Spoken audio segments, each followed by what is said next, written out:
he probably like blocked me, or he did the unfollow. So then I go on Snap and he blocked me on that as well.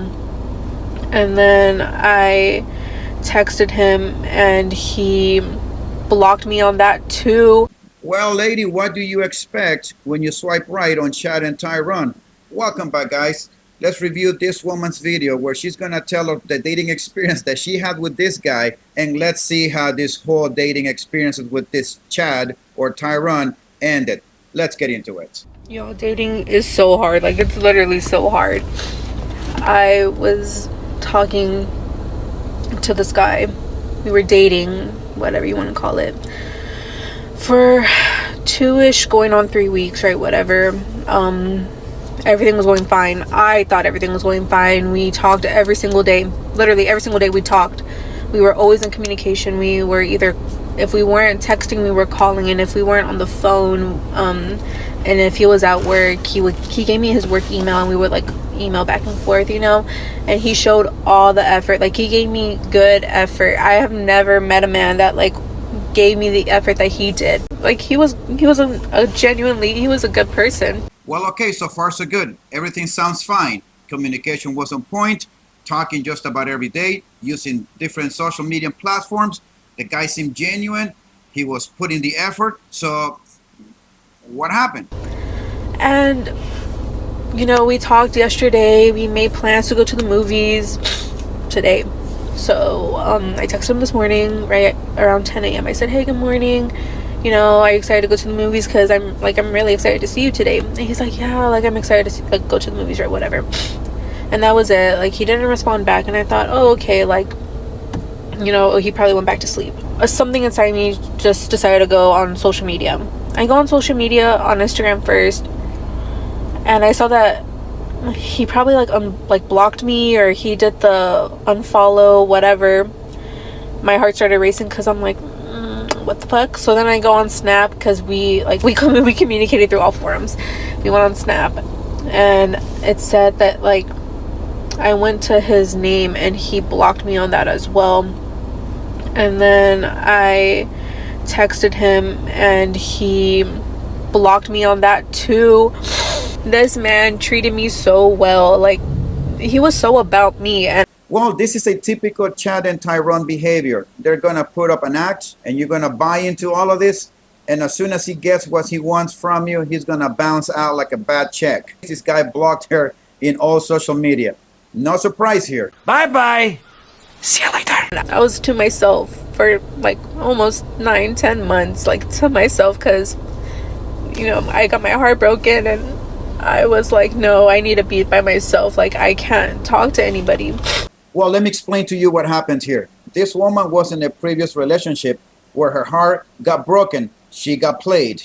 And yet she decided to still jump into this dating world, as savage as it is, having this emotional trauma and this emotional damage. She kept her emotions to herself. As she said, I was all to myself for 9 months. And yet she met this Chad or Tyron, and she decided to open herself up again. And what I think happened here is that Chad, looking at this woman with this emotional trauma that she has from her previous relationship, how hard it was to deal with her, he decided just to bounce out to another woman, because this type of men have a lot of options. It's that plain and simple, guys.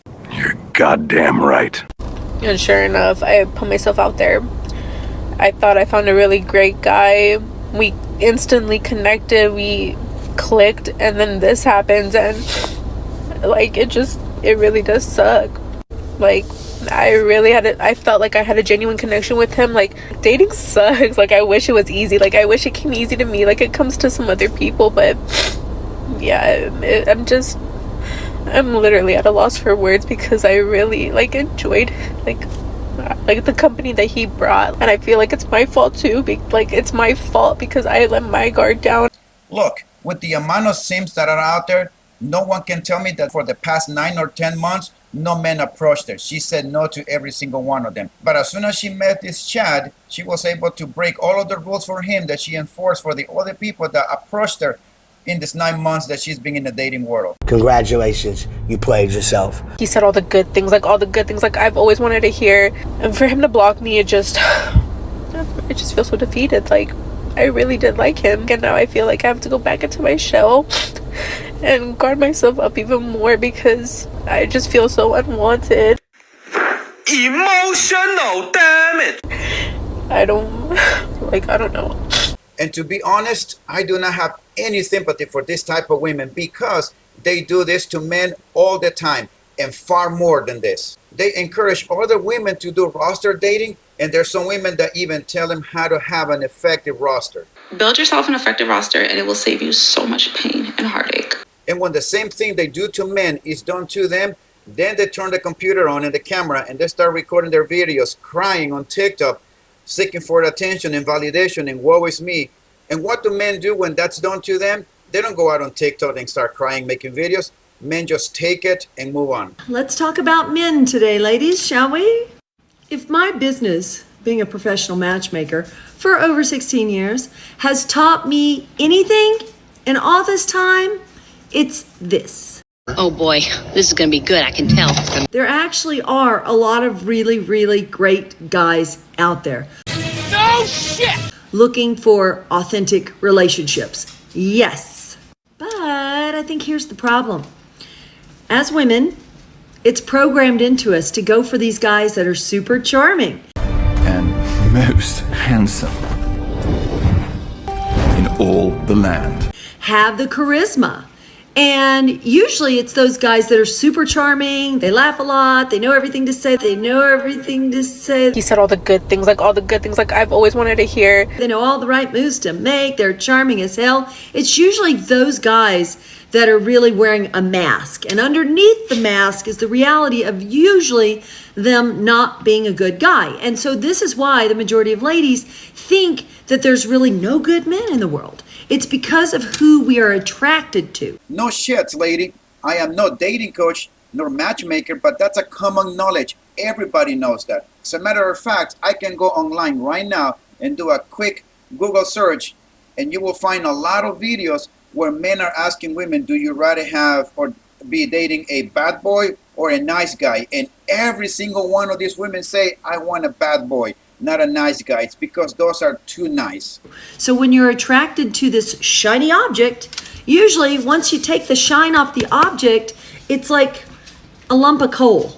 And so when these good guys show up, and they're not the most charming guy, they don't have the best style, but they're like a solid, great guy that you can depend on, which is what you should be looking for, the inner qualities. In other words, the average guy. The guy that is not 6 feet tall, does not have 6 inches hanging below, does not make six figures, does not have a six-pack. That is the type of man that this woman is referring to. But women are not attracted to that. It is very clear. There's hundreds and hundreds of videos where women are saying that the man, unless he has these 4 sixes, they're not going to go for them. 80% of women on dating apps swipe right on the top 10% of men. And do you think that these women are going to take this woman's advice? Everything she just said is going to fall on deaf ears. Not the outer qualities, and I know it's hard, okay?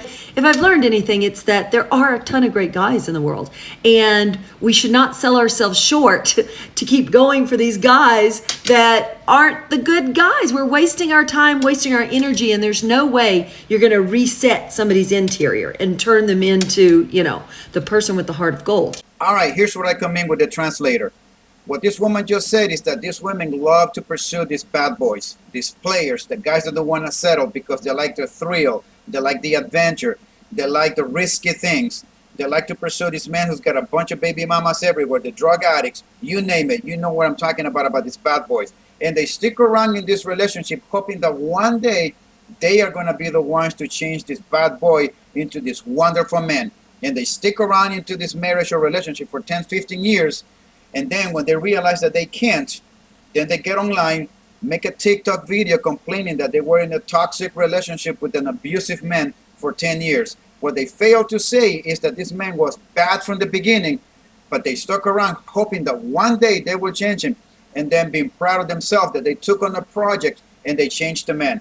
The unfortunate part of this is it doesn't work. You will never be able to change a bad boy. Those guys use their charm to get whatever they want. And women just fall in line and do everything and anything these men ask of them. You have to find the person with the heart of gold and then worry about the exterior. That's just my opinion. I hope it helps. Like that's ever gonna happen. I'm the kind of guy that believes that there are good women out there, but I do not think that those good women are going to be out there at the clubs and the bars or making TikTok videos, posting videos half naked with all of this bunch of tattoos and earrings, piercings everywhere. That's just my opinion. They are out there, but they're so damn hard to find. I'm going to suggest that you guys take your time in your vetting and in your screening. You need to take care of yourself physically, work out, exercise, eat healthy, lose some damn weight if you are overweight. Build yourself up financially, get your money up. You will have a lot better chance, to be honest, in the dating world, if a relationship is what you are looking for. And no matter where you go in the world, it is in women's nature to wanting to have a provider. And physical attraction plays a huge role in it. So you have to get in shape as well as getting your money up, even if you decide to go out of the West to go look for a companion. That's just the way it is. That's just the way the dating game is, no matter where you go in the world. And you cannot negotiate attraction. You just can't. This is just the way the game is. We just have to face it. It is what it is. You need to take care of yourselves. Watch your six at all times, guys. You really do. And I'll see you next time.